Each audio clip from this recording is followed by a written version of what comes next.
Hi guys, welcome to PKIT technology. Last క్లాస్లో మనం find largest of 2 numbers గురించి తెలుసుకున్నాం. సో ఈ క్లాస్లో మనం ఫైండ్ లార్జెస్ట్ ఆఫ్ 3 నెంబర్స్ గురించి డిస్కస్ చేద్దాం. అంటే ఏదైనా 3 నెంబర్స్ ఇచ్చేటప్పుడు, ఆల్రెడీ 2 నెంబర్స్ ఏవైనా 2 నెంబర్స్ ఇచ్చేటప్పుడు ఇందులో ఏ నెంబర్ పెద్దది? ఆబ్వియస్లీ 20, ఎందుకంటే 10 కన్నా 20 పెద్దది కదా. సో 20 అనేది పెద్దది. సో 2 నెంబర్స్ లో ఏ నెంబర్ పెద్దది అనేది మనం ఆల్రెడీ ప్రీవియస్ క్లాస్ లో తెలుసుకోవడం జరిగింది. కోడ్ ఎలా రాయాలో. ఇప్పుడు 3 నెంబర్స్ లో ఇలా 3 నెంబర్స్ ఇస్తే ఇందులో ఏ నెంబర్ పెద్దది అని తెలుసుకోవడం కోసం ఈ రోజు మనం కంప్లీట్ గా డిస్కస్ చేద్దాం. ఓకేనా? సో ఈ ప్రోగ్రామింగ్ లో ఈ క్లాస్ లో మనం ఇఫ్ ఎల్స్ ని యూజ్ చేస్తాం. ఓకేనా? సో కంప్లీట్ గా ఎండ్ వరకు చూడండి. కోడ్ రాసి మీకు క్లియర్ గా ఎక్స్ప్లెయిన్ చేస్తాం. ఓకేనా? సో ఫస్ట్ ఈ నెంబర్ ని 20తో చెక్ చేయాలి, 30తో చెక్ చేయాలి. ఈ రెండింటి కన్నా పెద్దదైతేనే ఈ నెంబర్ పెద్ద అనమాట. తర్వాత ఈ నెంబర్ ని 10తో చెక్ చేయాలి, 30తో చెక్ చేయాలి. అప్పుడు ఈ రెండింటి కన్నా ఇది పెద్దది అయితే అప్పుడు మనం బి పెద్దది. అదే 30 పెద్ద అవ్వాలంటే 10తో చెక్ చేయాలి, 20తో చెక్ చేయాలి. అప్పుడు ఈ రెండింటి కన్నా పెద్ద అయితే ఇది మనకి పెద్ద అవుతుంది అనమాట. దీనికోసం మనం ఎండ్ ఆపరేటర్ ని యూజ్ చేస్తాం. ఎండ్ ఆపరేటర్ అంటే బోత్ సైడ్, ఇది right side condition, left side condition. అంటే ఈ కండిషన్ ట్రూ అవ్వాలి, ఈ కండిషన్ ట్రూ అయితేనే ఇది ఎగ్జిక్యూట్ అవుతుంది, లేదంటే ఫాల్స్ అయిపోతుంది అనమాట. అర్థమవుతుందా? ఫర్ సపోజ్ ఇదొక కండిషను, ఇదొక కండిషను, మధ్యలో ఎండ్ ఆపరేటర్ అనమాట. సో ఈ కండిషన్ ట్రూ అవ్వాలి, ఈ కండిషన్ ట్రూ అవ్వాలి, అప్పుడు ఈ ఎండ్ ఆపరేటర్ ఎగ్జిక్యూట్ అవుతుంది. ఈ రెండింటిలో ఏ ఒక్కటి ఫాల్స్ అయినా సరే ఈ ఎండ్ ఆపరేటర్ అనేది ఎగ్జిక్యూట్ అవ్వదు. సో ఎలా అంటే చూడండి,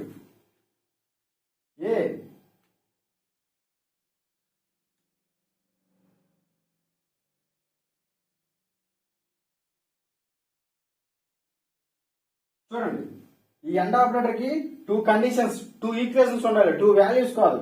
ఓకేనా? చూడండి ఇక్కడ ఈ కండిషన్ ఏంటి ఉంది.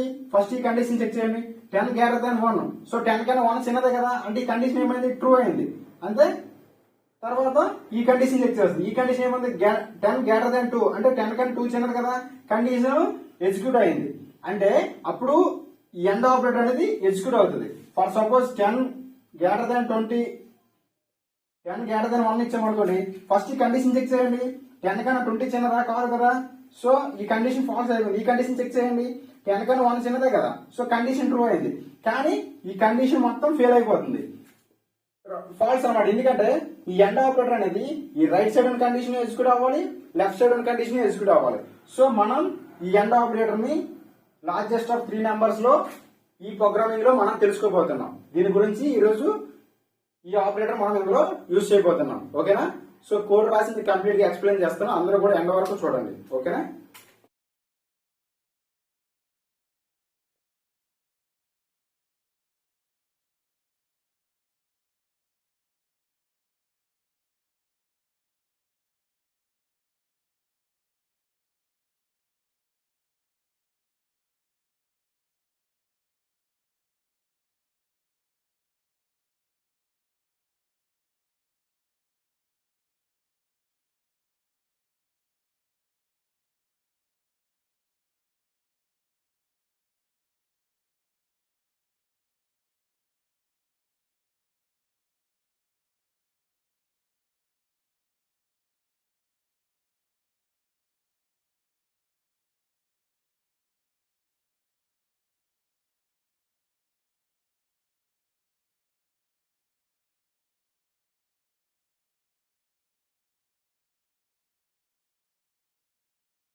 చూడండి, లార్జెస్ట్ ఆఫ్ 3 నెంబర్స్ లో ఏ నెంబర్ పెద్దది అంటే ఏవైనా 3 నెంబర్స్ లో అందులో ఏ నెంబర్ పెద్దది తెలుసుకోవడం కోసం జావాలో కోడ్ అనేది ఈ విధంగా రాస్తారు. ఓకేనా? సో నేను చాలా షార్ట్ కట్లు రాశాను. చూడండి, ఇప్పుడు మనకి ఏవైనా 2 నెంబర్స్ ఎంటర్ చేస్తే అందులో ఏ నెంబర్ పెద్దదో తెలుసుకోవడం కోసం కోడ్ ఎలా రాయాలో ప్రీవియస్ క్లాస్ లో తెలుసుకున్నాం. సో ఈ క్లాస్ లో మనం లార్జెస్ట్ ఆఫ్ 3 నెంబర్స్ అంటే ఏవైనా 3 నెంబర్స్ ఇస్తే అందులో ఏ నెంబర్ పెద్దదో తెలుసుకోవడం కోసం ఈ క్లాస్ లో మనం తెలుసుకుంటున్నాం. ఓకేనా? సో దానికోసం జావాలో కోడ్ అనేది ఈ విధంగా రాస్తారు. సో ఇప్పుడు ఇది ఎలా ఎగ్జిక్యూట్ అయ్యి మనకు అవుట్పుట్ వస్తుందో, ఏవైనా 3 నెంబర్స్ ఇచ్చి ఆ నెంబర్స్ లో ఏ నెంబర్ పెద్దదో మీకు ఈ ప్రోగ్రామింగ్ అనేది అవుట్పుట్ రూపంలో చూపిస్తుంది. ఓకేనా? సో ఫస్ట్ మనం దీన్ని సేవ్ చేసుకోవాలి. తెలుసు కదా ఎలా సేవ్ చేయాలో. ఏంటి? క్లాస్ నేమ్ తో సేవ్ చేయాలి.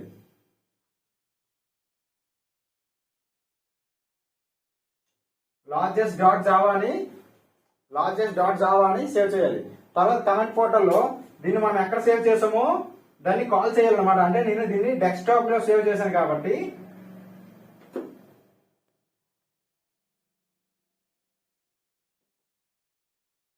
సిడి డెస్క్టాప్ అని చేశాను. తర్వాత మనం ఈ ఫైల్ ని కంపైలేషన్ చేయాలి, అంటే ఎగ్జిక్యూట్ చేయాలి కాబట్టి కంపైలేషన్ ఎర్రర్స్ ఏమైనా ఉన్నా చెక్ చేయాలి కాబట్టి మనం కంపైలేషన్ కోసం జావా సి లార్జెస్ట్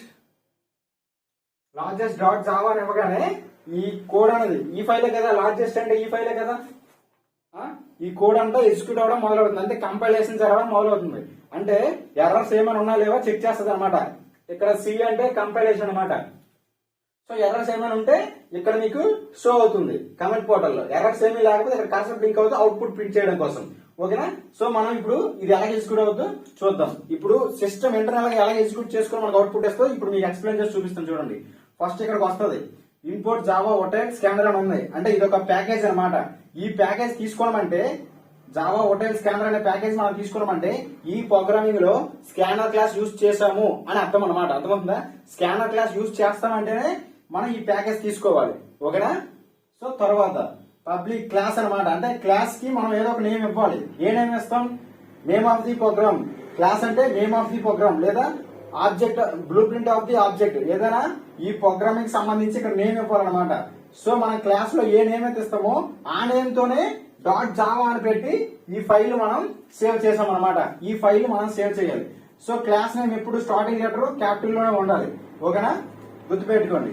క్లాస్ అంటే నేమ్ ఆఫ్ ది ప్రోగ్రామ్. ఈ ప్రోగ్రామింగ్ మొత్తానికి నేమ్ అనమాట. సో మనకు అదొక ఐడెంటిటీ అనమాట. ఓకేనా? సో మనకి స్టూడెంట్ అని తెలియడం కోసం మెల్లో ఒక ట్యాగ్ వేస్తారు, ఐడి కార్డ్. అలాగే ఈ ప్రోగ్రామింగ్ అంటే ఏంటో తెలియాలంటే ఈ క్లాస్ నేమ్ ఏంటో చూస్తే మనకు తెలిసిపోద్ది. ఓకేనా? సో అందుకు ఈ ప్రోగ్రామింగ్ రిలేటివ్ గానే మనం క్లాస్ నేమ్ ఇవ్వాలి. అందుకని లార్జెస్ట్ అని ఇచ్చానమాట. ఓకేనా? సో ఇక్కడ ఓపెన్ బ్రాకెట్ ఉంది. నెక్స్ట్ లైన్ లోకి వస్తారు. నెక్స్ట్ లైన్ లో ఏముంది? పబ్లిక్ స్టాటిక్ వైడ్ మెయిన్ అని ఉంది. అంటే ఇది మెయిన్ ఫంక్షన్ అనమాట. ఇక్కడ ఓపెన్ బ్రాకెట్ క్లోజ్డ్ బ్రాకెట్ ఉంటది. లోన strings open square bracket close square bracket args అని ఉంటది అనమాట. ఈ ఆర్గ్స్ అంటే ఆర్గ్యుమెంట్స్ అని అర్థం. ఓకేనా? జావా అంతా కూడా థియరిటికల్ ఆర్గ్యుమెంట్స్ తో కూడుకున్న లాంగ్వేజ్ అనమాట. సో వైడ్ మెయిన్ అంటే మెయిన్ ఫంక్షన్. సో ఎక్కడైతే మెయిన్ ఫంక్షన్ ఉంటుందో అక్కడి నుంచే జావా ప్రోగ్రామ్ ఎగ్జిక్యూట్ అవ్వడం మొదలవుతుంది. అక్కడి నుంచే కంపైలేషన్ అవ్వడం మొదలవుతుంది. వైడ్ మెయిన్ సి లాంగ్వేజ్ లో అయితే జస్ట్ వైడ్ మెయిన్ అని ఇస్తే చాలు, లేదా ఇంట్ మెయిన్ అని ఇచ్చినా చాలు అనమాట. బట్ జావాలో మాత్రం public static wide main open bracket closed bracket string open bracket closed bracket args అని ఇవ్వాలన్నమాట. ఇది మెయిన్ ఫంక్షన్. అర్థమవుతుందా? చెప్పాను కదా, జావా మొత్తం కూడా థియరిటికల్ లాంగ్వేజ్, మొత్తం మ్యాటర్ ఎక్కువ ఉంటది అనమాట. ఓకేనా? సో ఇక్కడ ఓపెన్ బ్రాకెట్ ఇచ్చాం. సో ఇక్కడ ఆల్రెడీ పేరులోనే ఉంది మెయిన్ అంటే ముఖ్యమైనది. అర్థమవుతుందా? మనకు కావాల్సిన అవుట్పుట్ కోసం ఇవ్వాల్సిన ఇన్పుట్ ఈ మెయిన్ ఫంక్షన్ లోనే ఉంటది. ఈ పైన ఏమి ఉండదు అనమాట. ఈ మెయిన్ ఫంక్షన్ లోనే ఉంటది. ఎక్కడైతే మెయిన్ ఫంక్షన్ ఉంటుందో అందులోనే మనం ఇన్పుట్ ఇస్తాం మనకు కావాల్సిన అవుట్పుట్ కోసం. దాని ఆధారంగానే మనకు అవుట్పుట్ వస్తుంది. సో గుర్తుపెట్టుకోండి, ఇక్కడ ఓపెన్ బ్రాకెట్ ఇచ్చాం. ఓపెన్ బ్రాకెట్ ఇచ్చామా అంటే మెయిన్ ఫంక్షన్ స్టార్ట్ అవ్వబోతుంది అని అర్థం అనమాట. ఓకేనా? సో నెక్స్ట్ లైన్ లో రండి. ఇక్కడ ఓపెన్ బ్రాకెట్ ఇచ్చామంటే లాస్ట్ లో క్లోజ్డ్ బ్రాకెట్ ఉంటుంది కదా.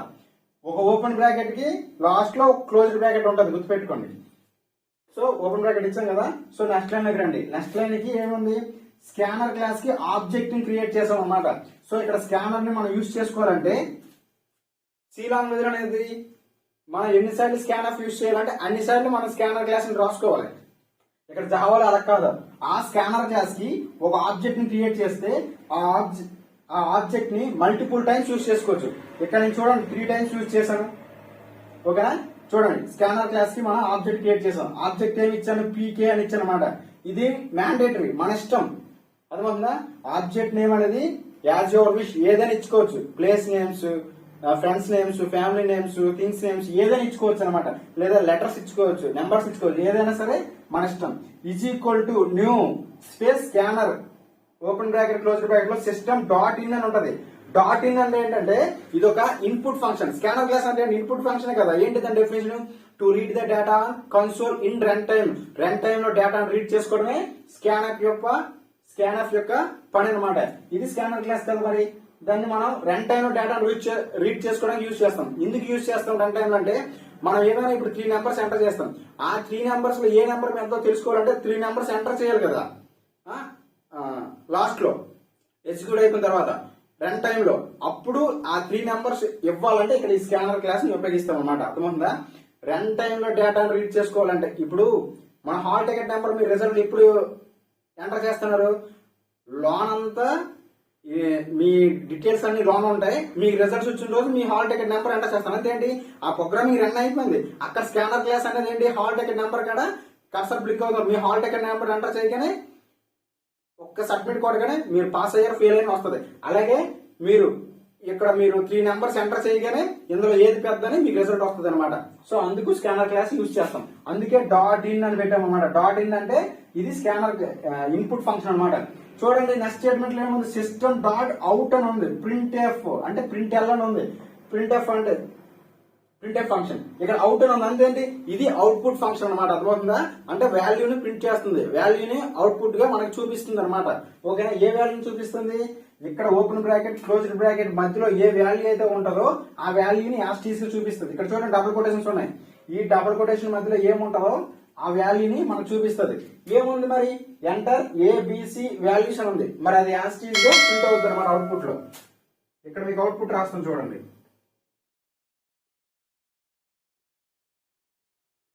అవుట్పుట్ రాసారా? ఏముంది? ఎంటర్ ఏబిసి వాల్యూస్ అని ఉంది కదా. అది యాస్టీస్ గా ప్రింట్ అయిపోద్ది అనమాట. Enter A B C is equal to కూడా ఉంది కదా. ఓకేనా? ఈజ్ ఈక్వల్ టు అని కూడా ఉంది. ఇక్కడ మీకు సెమికోలన్ ఇచ్చామంటే లైన్ ఎండ్ అయిపోయింది. ఇక్కడ కర్సర్ బ్లింక్ అవుతూ ఉంటది. అంటే ఇక్కడ కర్సర్ బ్లింక్ అవుతూ ఉంటది. ఎందుకు? Into A is equal to PK dot next int అని ఉంది. ఇక్కడ నెక్స్ట్ మనం స్కానర్ క్లాస్ యూజ్ చేసాం కదా. మరి వాల్యూస్ రీడ్ చేసుకోవాలి కదా. ఏ వాల్యూస్ రీడ్ చేసుకోవాలి? మనకి ఏవైనా 3 వాల్యూస్ ఎంటర్ చేస్తే ఆ 3 వాల్యూస్ లో ఏ నెంబర్ పెద్దో తెలుసుకోవాలంటే ఇక్కడ వాల్యూస్ ఇవ్వాలి కదా. అంటే రన్ టైం ఎగ్జిక్యూట్ అయిపోయింది. ఇది ప్రింట్ అయిన తర్వాత కర్సర్ బ్లింక్ అవుతూ ఉంటది. ఇక్కడ మీ కర్సర్ బ్లింక్ అవుతూ ఉంటది కాబట్టి నెక్స్ట్ లైన్ లో ఏముంది? Into A is equal to PK dot next int అని ఉంది. అంటే ఇది ఒక మెథడ్ అన్నమాట.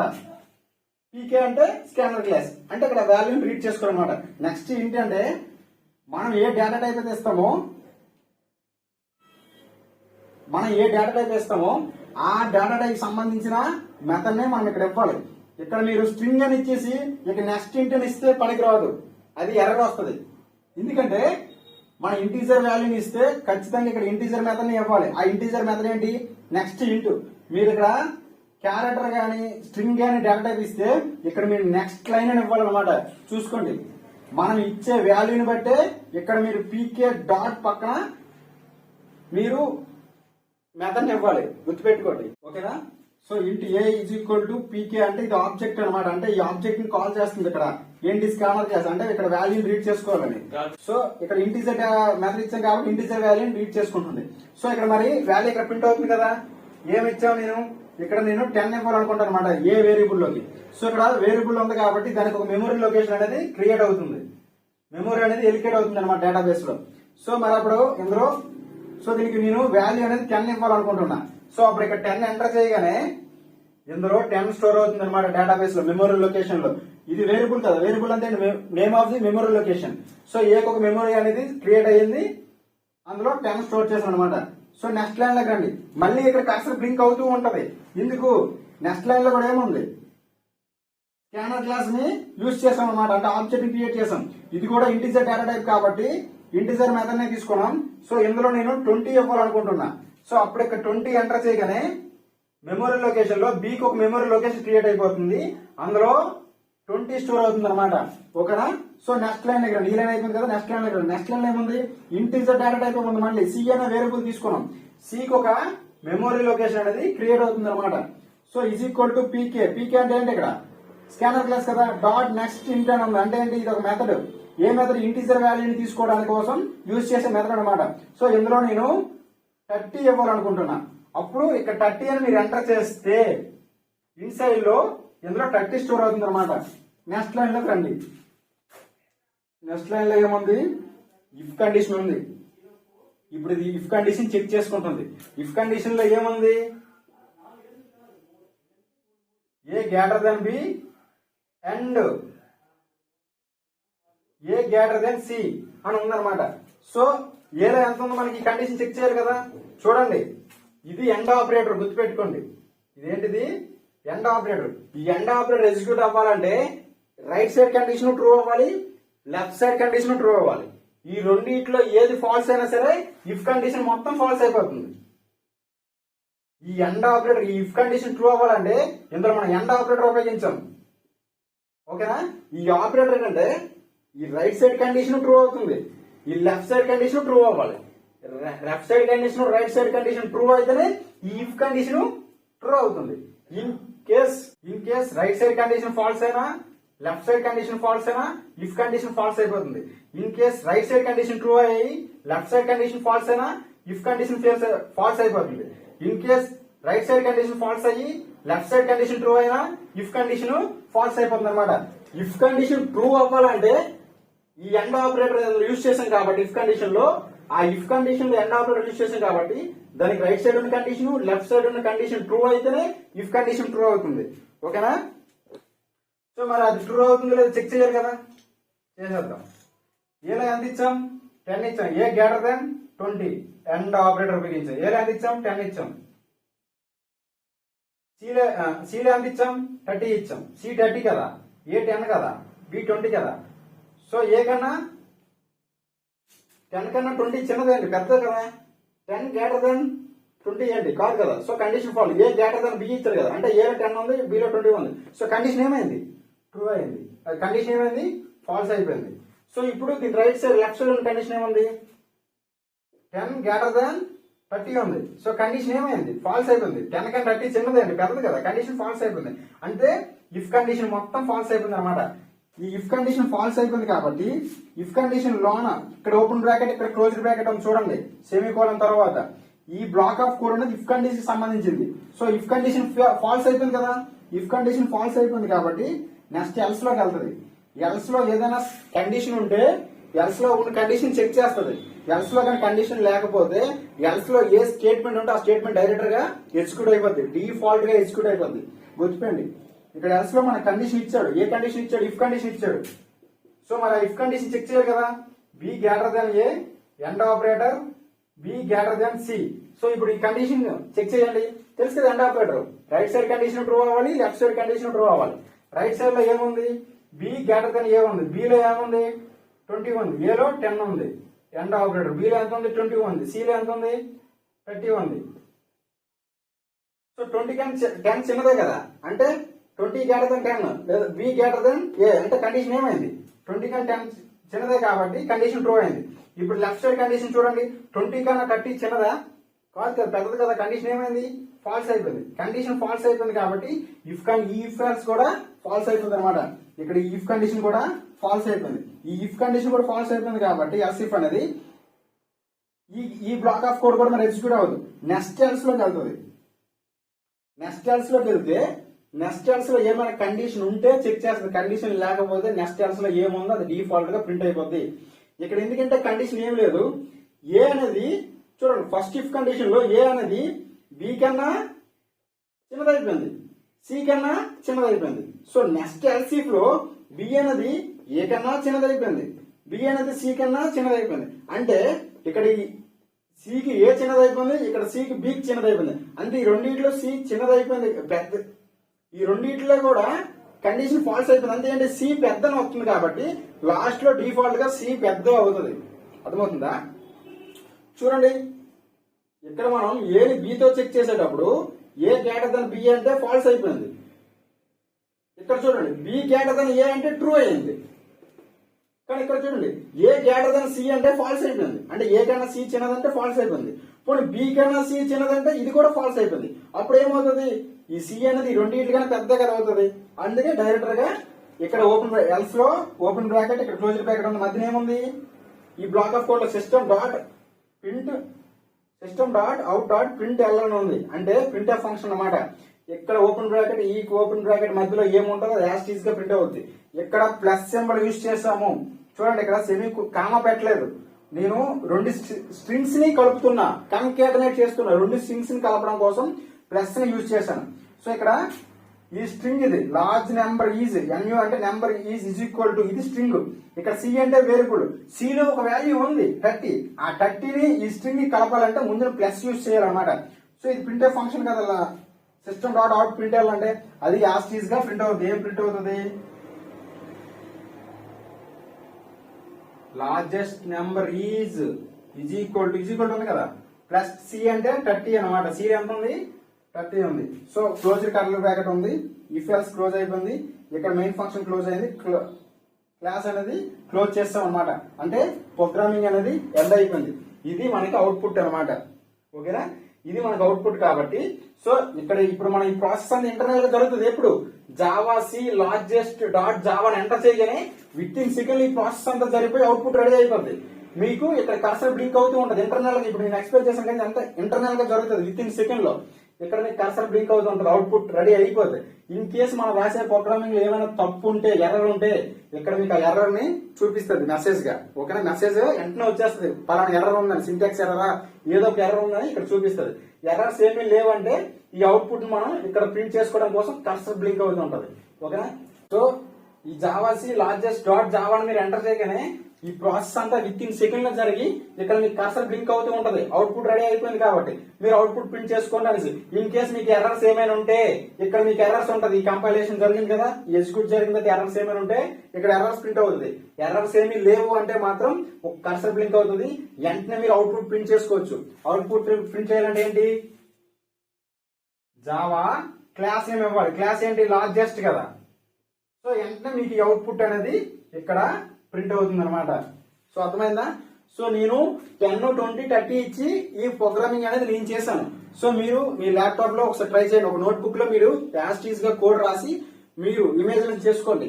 మీరు ఇక్కడ 10,000, 1 lakh, 1 crore లేదా 100, 50, 20 అని మీరు వాల్యూస్ ఇచ్చుకొని మీరు ఒక నెంబర్ ఆఫ్ ప్రోగ్రామ్స్ మీరు ట్రై చేయండి. ఓకేనా? సో ఏమైనా డౌట్స్ ఉంటే మాత్రం నాకు కామెంట్ సెక్షన్ లో తెలియజేయండి. నేను ఖచ్చితంగా మీ డౌట్ ని క్లారిఫై చేస్తాను. ఓకేనా? సో మన వీడియో మీకు గుర్తనిపిస్తే మన వీడియోకి లైక్ చేసి మన ఛానల్ సబ్స్క్రైబ్ చేసుకొని ఒక 4 మెంబర్స్ ని షేర్ చేయండి. Thank you.